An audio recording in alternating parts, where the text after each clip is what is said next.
touching it or adjusting the faucet? Use the power of static electricity to make water bend as if there were a string tied to it. For this experiment, you will need a balloon and a water faucet. Turn the water faucet on low so that a very slim stream of water flows from it. Blow up a balloon and then rub it against your hair for about 20 seconds. Hold the balloon against the stream of water. Cool. Whoa. Just rub the balloon against your hair.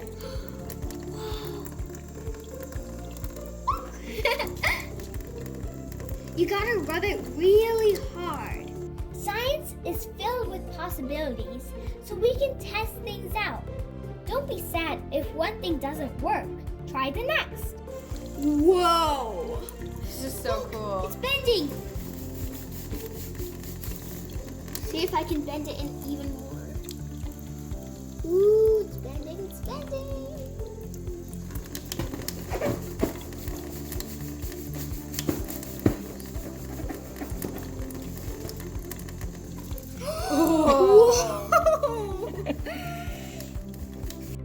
When you rub the balloon against your hair, electrons gather onto the balloon.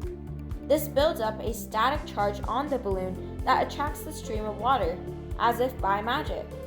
For this experiment to work, the air has to be somewhat dry. If it is too humid, the electrons that are built up on the balloon cling to water molecules in the air instead. That means don't try to do this experiment in a steamy bathroom. Wow. If you like this video, please like, share, and subscribe.